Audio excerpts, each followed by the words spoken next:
Hello दोस्तों, आज हम जिस खबर पर बात करने जा रहे हैं वह बिहार की राजनीति या प्रशासन की एक सामान्य सूचना नहीं है, बल्कि यह खबर बिहार की सोच, समाज और अनुभव के सबसे गहरे स्तर को छूती है। क्योंकि आज जो फैसला सामने आया है वह सिर्फ शराब की बिक्री से जुड़ा हुआ नहीं है, बल्कि यह उस पूरे दौर की समीक्षा है जिसे बिहार ने पिछले कई वर्षों में जिया है, देखा है और सहा है। मुख्यमंत्री नीतीश कुमार ने यह ऐलान कर दिया है कि 15 जनवरी 2026 से बिहार में शराब की वैध बिक्री दोबारा शुरू होगी और इस घोषणा के साथ ही पूरे राज्य में एक अजीब सी खामोशी और हलचल दोनों एक साथ दिखाई देने लगी है। क्योंकि यह फैसला किसी एक वर्ग को खुश कर रहा है तो किसी को डरा रहा है और किसी को सोचने पर मजबूर कर रहा है।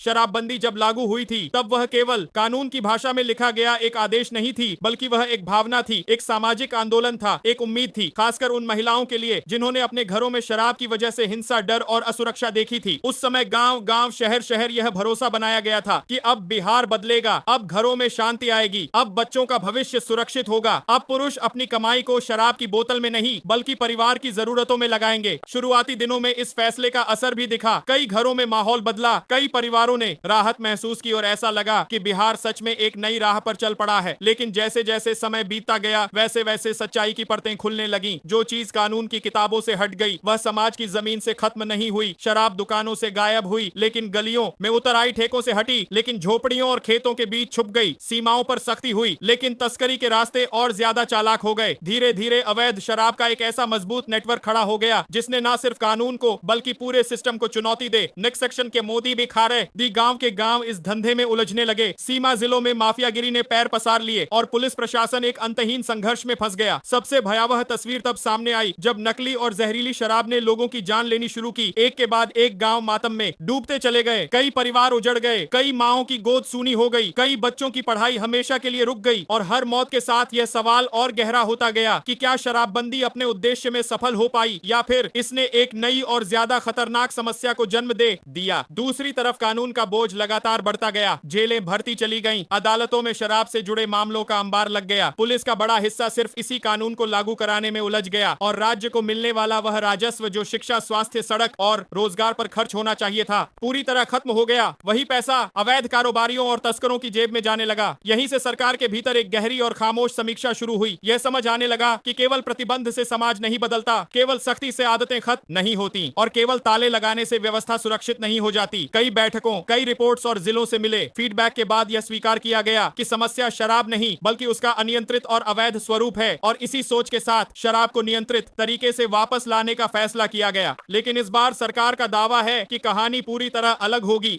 इस बार शराब बिना निगरानी के नहीं बल्कि सख्त नियंत्रण के साथ लौटेगी। शुरुआत शहरों से होगी, हर दुकान पर सीसीटीवी लगाए जाएंगे, हर बिक्री का डिजिटल रिकॉर्ड रखा जाएगा, बिक्री का समय तय होगा, नाबालिगों के लिए जीरो टॉलरेंस नीति लागू होगी, नशे में वाहन चलाने वालों पर सख्त कार्यवाही होगी, सार्वजनिक स्थानों पर शराब पीना अपराध ही रहेगा और अवैध शराब बेचने वालों पर पहले से भी ज्यादा कठोर कानून लागू किए जाएंगे। सरकार का मानना है कि इससे अवैध नेटवर्क कमजोर होगा, जहरीली शराब की घटनाएं घटेंगी और वैध राजस्व वापस आएगा, जिससे शिक्षा, स्वास्थ्य, सड़क और युवाओं के रोजगार के लिए नए रास्ते खुलेंगे। लेकिन बिहार की खासियत यही है कि यहाँ हर बड़ा फैसला समाज को दो हिस्सों में बांट देता है। एक वर्ग इसे साहसिक और ईमानदार कदम मान रहा है, उसका कहना है कि अवैध तंत्र को तोड़ने का यही एक व्यावहारिक तरीका है। वहीं दूसरा वर्ग आशंकित है, उसे डर है कि कहीं शराब के साथ वही पुरानी हिंसा, वही घरेलू तनाव और वही सामाजिक समस्याएं फिर से वापस न आ जाएं। महिलाओं के मन में सुरक्षा को लेकर सवाल है, युवाओं के सामने नशे का खतरा है और समाज के सामने जिम्मेदारी की परीक्षा है। सरकार कह रही है कि इस बार जिम्मेदारी सिर्फ प्रशासन की नहीं होगी बल्कि पंचायतों, महिला समूहों और स्थानीय समुदायों को भी निगरानी में शामिल किया जाएगा। असली कहानी तब शुरू होगी जब दुकानें खुलेंगी, जब नियमों की असली परीक्षा होगी और जब समाज खुद तय करेगा कि वह इस फैसले के साथ कैसे खड़ा होता है। क्योंकि नीति कानून से बनती है लेकिन उसका भविष्य जनता तय करती है। और आज बिहार सिर्फ शराब की वापसी नहीं बल्कि अपनी सोच, अपने अनुभव और अपनी गलतियों से सीख की सबसे बड़ी परीक्षा दे रहा है। यह फैसला राहत बनेगा या पुराने जख्म फिर से खोल देगा, इसका जवाब आने वाला वक्त देगा। अगर आप बिहार की इस बदलती कहानी की हर अपडेट, हर ग्राउंड रिपोर्ट और हर सच्चाई सबसे पहले देखना चाहते हैं तो जीके बुलेटिन टीवी चैनल को सब्सक्राइब जरूर करें, वीडियो को लाइक करें और अपनी राय कमेंट में जरूर लिखें।